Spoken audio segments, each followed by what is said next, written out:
Hello and welcome, this is Jensen Vars. In this video I'm going to introduce the new version of the game unfolding machine, share a little bit about what's going on, how it works, some actual play examples so you can see how it works in action, and tell a bit about what's the philosophy behind it. So I hope you like this video and let's get started right away. Alright, so tools wise and to get them out of the way, I'm using Obsidian here. It's one of the platforms I'm using lately to play solo because I am kind of building this canvas where I put together my characters, my character sheets, the PDF I want to use, and also with the dice roller plugin I can right away roll dice from there. From my previous videos I use also sometimes Foundry VGT because it has a lot of automation and the whole digital character sheet system. So I like both software, I rotate between the two. And in this video I'm gonna talk about the actual game I've been playing lately and also how Game Unfolding Machine helps me and might help you as well develop the story. In essence, being able to play without the game master emulate a game master, but also at the same time you are the owner of your game and you're owner of your adventure. So this tool is mostly meant to assist you come up with those ideas, not getting stuck, not having to think about the whole world and what your character should know or should not need to know, or who are each of the NPCs. Kind of this tool is meant to let you play on the fly, and that's the biggest mission I have with the Game Unfolding Machine. So of course other emulators out there like Mythic, which is fantastic, one-page solo engine, or even my previous emulators, TreeCube. Tails has also a very good set of solo rules. All of them have great things and I've learned quite a lot from them. This is just one vision. The Game Unfolding Machine first version was quite comprehensive. I think I went to the other extreme, adding as many tables as we could, all of these options, points of view, and so on. I think it went too much. So with the version number 2, I'm trying to make Game Unfolding Machine more streamlined, easier to learn, and also make very clear what are each of those random tables for. So let's take a look at the PDF right now. So the PDF begins explaining what is a GM assistant. I start using this concept instead of emulator because an assistant is kind of, you're still the GM, right? So this is just trying to help you come up with ideas for your game, and this is why I prefer this term. It explains what is that, the features of this system. We're going to go through anyway, some of them very quickly, and it has some basic instructions, although it assumes the player is somewhat familiar with playing solo or playing with GM emulators and the sort. So it's really not the system I would recommend if you never did this before, although if you watch this video you might learn a thing or two actually. So if we jump in straight to the features, the first one is the part 1, which helps you start with the game from scratch. Let's say you're not sure what to play, you just have that RPG in mind, like I don't know, you want to play Dungeons and Dragons or Pathfinder or Cyberpunk, and then you're like, okay, now what? So the first part of the Game Unfolding Machine helps you set up and come up with idea. It's just an idea, so you have still to put things together. Let's take a look at some examples. So let's say the first thing about the word truths is the archetype. So I roll here a d20. Everything is a d20, by the way, except one table at the end, which is a d100. I roll 17. It says, okay, the game is gonna start in a high place, a tower, something flying, an aircraft, a spaceship, or space station. So let's assume for a while that we're gonna start the game in a settlement, because I'm also preparing a game here to play, which is Legacy. So it's a post-apocalyptic system, and it's all about the future after apocalypse happened, how humanity survives, and it's kind of esoteric and of course kind of survival style of game. You have these kind of mysterious characters who explore the outside and try to figure out fragments of the old world, etc. So let's assume that's gonna be the RPG for a moment. So we go back to the world truths and we say, okay, the game begins in a high Location, I'm gonna pick this word. It triggers in me a settlement of humans that's located in a very elevated hill, which is quite good for protecting yourselves or protecting a community against the dangers because it has good visibility. So imagine a hill, probably with some kind of like town made of metal sheets and whatever scraps they could figure out, and like a family living there. That's all I'm thinking with just this. It's like where the story could begin. Next, it comes with a big picture. It's like, okay, what's happening on the background? So we roll again d20. We get a 10. 10 is, since an object was discovered or brought here, everything is wrong. So somehow the family that we're gonna play brought some new unknown technology lately, let's say a month ago. And since that thing is here, it's causing a lot of trouble. Maybe political, like some elders start fighting or having discussions, or maybe it has some side effects, something like more spiritual, or maybe bringing bad luck, or causing some struggles. Let leave those ideas open for now, but it goes in this direction, like both political struggles because of this very important thing, and also some side effect itself, this artifact of the behind of the old times that was brought to the settlement, and it's causing disruption. So you can see with just a few examples I can already start playing with some ideas. Of course this takes practice as well. Okay, let's see the campaign goals. This is more if you're thinking of playing a longer adventure. Otherwise you can skip this page, but let's play with it. The mission, the general mission, is gonna be number 1, capture an enemy, dead or alive. So now we are talking about an enemy. I'm thinking we brought an object, it's causing some struggles. There's an enemy. So maybe someone brought this object to the settlement and then disappeared, right? So we have to go find this, whoever did this and brought this to us. Maybe like it's like maybe a big machine. It's not so easy to get rid of, or something like that really current or nowadays science cannot figure out. Like a Trojan horse, they wrote it, and this someone caused this. So we have to find who did this, who brought this super machine that's causing so many troubles in the settlement. That's like the big picture. There's someone behind this. Let's move on. There's a challenge. Let's see what the challenge gives us here. Says you have a friend or family on their side. So not only this enemy is someone unknown, it's actually someone from the characters or very close to the character settlement group. We don't have our characters yet, but let's start thinking about that. So since I have a character here in mind, it's called Kyle. He's kind of this typical scavenger with a gas mask and ready to explore. He's got some friends. I'm gonna assume someone from his family, maybe a cousin or an uncle, is accused of having brought this trouble. And this is a family of adventurers and scavengers. So they go and bring up things to the settlement. So I'm starting to link things together. Of course, this is just a demo, but normally I would write these notes down, so otherwise I will forget. But let's move on now. Looks like there's a friend or family on that side of the story, on someone like either the enemy itself or some sort of, how to say it, someone who knows something. Moving on, the last part is generate the quests. This is more like where do we start, or what do we start doing? So let's figure it out. We roll a plot hook. Keep everything I said in mind. There's a number 7 that is invited to a private meeting. It's important. So the party, the characters, Kyle and his friends, are gonna get invited to a private meeting. Maybe from the elders, they want to do something about this whole mess. It's been a month, there is unrest.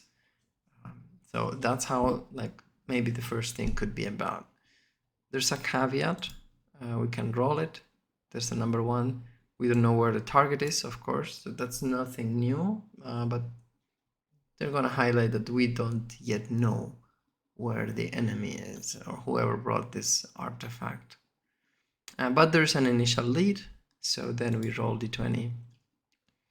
That's a 20 and goes for find a weak spot so we can lead an attack. So we couldn't find the enemy, but we need to find a weak spot. So maybe we have to go out there, and the settlement is telling Kyle that they are ready to conduct an attack, gather some forces, if Kyle gives them a target. Because maybe there's a faction involved. I'm gonna show how can we come up with NPCs and factions in a moment. So if you're following up, we have an post-apocalyptic world. The game starts in a hill, settlements very an elevated position with high view of the wastelands. Still foggy and the whole post-apocalyptic feeling. Someone 1 month ago brought a big artifact. Maybe we can imagine it as a machine who's working on its own, no energy sources. And since the machine is there, it's causing unrest, some people is worried about it. Some people are superstitious. They start thinking that it's the reason of their bad luck or recent bad events. Maybe some people died recently or went missing. So there's a lot of stuff going on because of this, and the elders of the settlement want to clear things up. That, as you can see, helped me get started. So help me get into a game without pre-made adventure, without me having to think hard to come up with a story idea. I've got lots of things here to polish up. I could take my time and define them. But as you can see, the world creator or the game creator of the Game Unfolding Machine, it's one of its core features. I hope you have fun with it as well. Let's go on to how it plays. So next, the book comes with the main rules. We have a typical yes or no oracle here. It's super simple. You just roll a d20, fix a threshold. If it's below, it's a no. If it's above, it's a yes. And you can play certain weak or strong emphasis on the answer if you get to hit the extreme values. As an example, I want to ask a question. Is the artifact, I don't know, using plasma power? The threshold is 10. I roll a d20. I get 1. That's an extreme no. So it's nothing to do with plasma or kind of energy. It's more like a weird artifact that's static and quiet. Okay. So it's more like on the mystical side of things, that things are happening around it. Yeah, something like that. So it's super simple, yes or no. You can use it all the time. It's easy. If you want to bias it towards a certain answer, you just move the threshold to make it harder to get a yes or a no, respectively. The second thing is if I roll at 1, a 10, or a 20, which we did actually, we rolled a 1, something happens, like something intervenes at that point in time. So if I'm asking a question as I'm playing, something happens at that point in time. In this case, I just made like a world building question, so I don't really have to go that.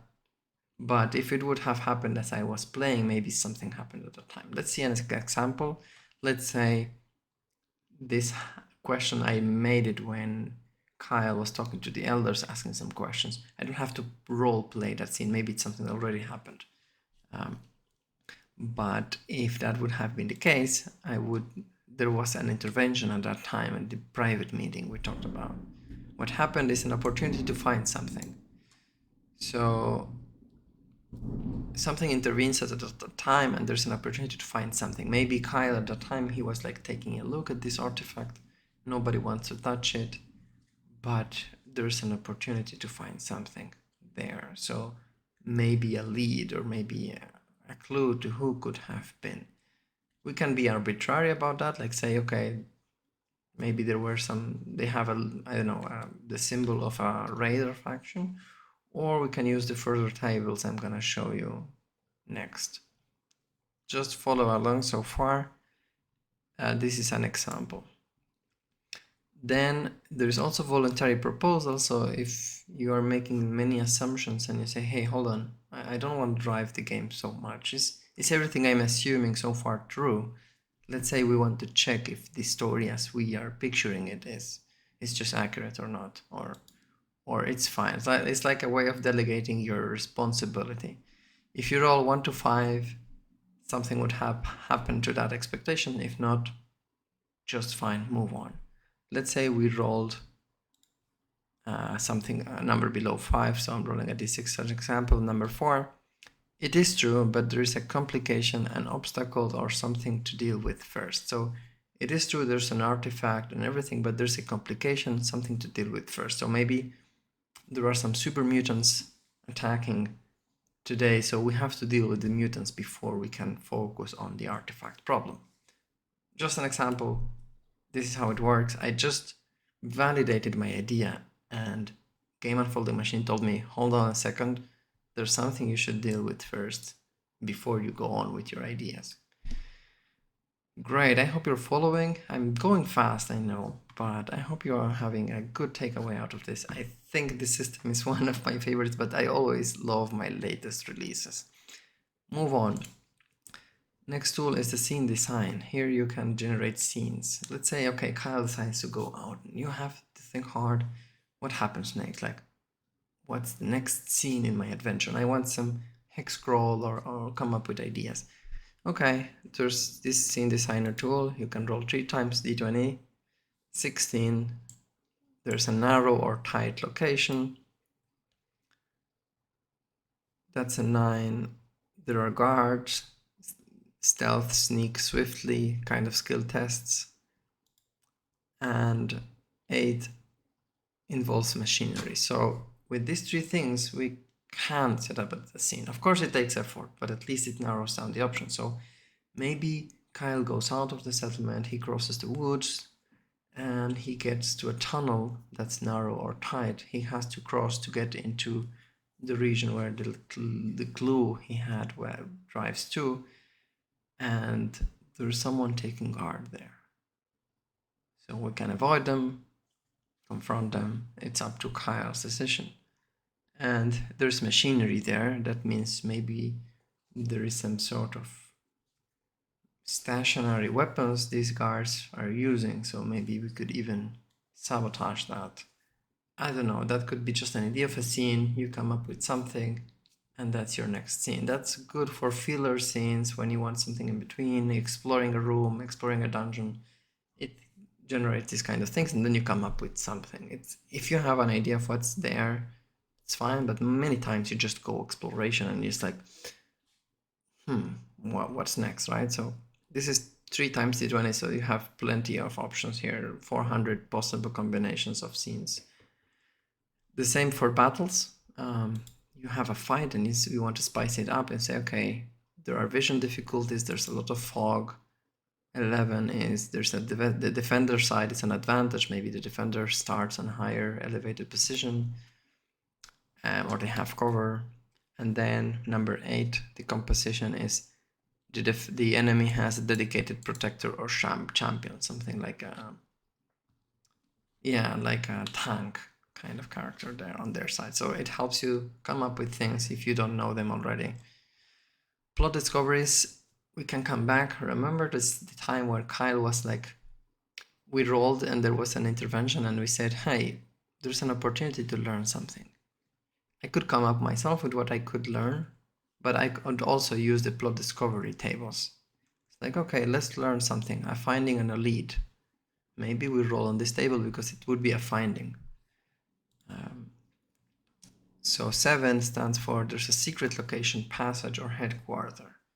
So that's what we learn from that moment where Kyle investigates the artifact. So maybe it has a map hidden there, or it has certain markings on it that reflect location. So if Kyle was smart enough to detect this, he could tell there's our coordinates. An example. Same is like with enemy activities. Like if it depends on what you discover, what kind of discovery you make, you just roll on the table you need. If you haven't even an idea of what a clue looks like, then you could roll on this clue type table. It's a coded message, a puzzle, or a riddle. So you can say, okay, what's in the artifact that we're investigating? There's keywords, right? And Kyle needs to figure this out. So it brings a lot of these ideas for you to play with. You could also, what happened if you had a known enemy and you want to know what do you learn about the enemy? you roll on this table instead. It's like, okay, they are recruiting or increasing forces. This is a concrete learning you can take with you. Moving on, NPC interaction. Let's see another example. Let's say Kyle, he passed through this tunnel and he decides to talk with this guardian of the tunnel. He doesn't know what to engage. Let's assume for a moment this raider out there, or whoever he is willing to talk.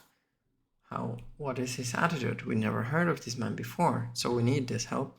We can roll on the attitude here, get a 3. He's engaged in an activity unaware of you. So he said there was machinery. When we find this man, he was actually working on a trebuchet. He's actually protecting the tunnels, but fortunately he was not aware that Kyle approaches. We've got the advantage there. Let's say we talk with him later on and say, okay, what do we learn from this man? Let's assume he was like helpful in a way. He points out the location of a powerful object. So maybe it turns out he knew or heard about these weird artifacts in the past, and he points out to a location. In the case it makes sense, such an NPC would be helpful enough to make a contribution to your game. So you decide if it makes sense or not. But Game Unfolding Machine will make sure you never get stuck. At least that's the idea. Of course, in practice, it's extremely hard to play without a game master preparing such games beforehand. So you also get similar, but when NPCs are outright enemies. So they are outright people you know they will oppose you. This is also challenging. Let's say you want to say, okay, what are they about to do, right? What, like you're confronting an enemy, it's like you want to reveal his plans, and he say he's gonna cause an equipment or vehicle to fail. So his whatever engagement you have, maybe you talk to him, maybe you capture him, make him talk, he tells you what were their imminent intentions. Locations, let's say you have no idea what's in the next location after the tunnel that Kyle goes through. Okay, by worth, maybe we find a worthy place. We roll on this table, we get 14, that stands for magical, special, esoteric, source or secret location. So let's say after the tunnel, we find out a bunker who goes down underground, and maybe the door of that bunker has the same markings that the artifact in the settlement had. As you can see, ideally, this prompts you enough that you come up with ideas to your game. Moving on, I mentioned faction generators, like what if there were another faction? What do they want? You can get a current focus idea. They are seeking new lands, adventure, or looking for geographic knowledge, maybe a nomad faction. Then you can also say, okay, what are they? Their surpluses. You get a 17, that's a prophecy, so maybe they're prophetic nomads out there. So super quickly you can come up with factions for your game. You also have prompting questions, like questions you could ask about what you're doing, like about the scene. Just give an example. 16, is there anything out of the ordinary going on? So it's like an auto question to challenge yourself, and with this question you say, maybe there is something out of the ordinary going on as we talk with this NPC. You decide when to roll, so use it when it's like, hey, maybe we can add or spice up the current scene, and these questions are meant for that. Finally, and I promise this is the last part, I know it's a lot, but I hope you learned at least something. Even if you don't use this system, maybe you learn something out for your own games. Then there are 4 tables of D100 options to come up with NPCs. So it's like good intentions. So you know, okay, you find an NPC who is like actually not a bad guy. What is he intending, right? For this you have to roll D100, 62, make a redemption or ask for forgiveness. So maybe it's a sinner or someone who committed a sin and he's really regretting it. So with just a sentence, you can come up with interesting NPCs without having to resort to, single word oracles and so on. The same for evil. So for enemies, it's great. You can roll this and get things like they want to abuse power or make false promises. You can create very interesting characters. So I hope you like this. Game Unfolding Machine costs $5. Count it as support for me. Otherwise, do what you like with it. It's Creative Commons. So long you give credits and you share it on the same license, you're free to do whatever you like with it. Stream, share it with your friends, recommend it, and share with feedback as well. If you try this, as you can see, we could pull off quite a good game, a good few scenes, and very quickly come up with ideas and so on. This is how I intend to make the perfect, if there's such a thing, generic GM assistant out there. I hope you like it. This is Jensen Vars. Please stay in touch and follow along. Bye bye.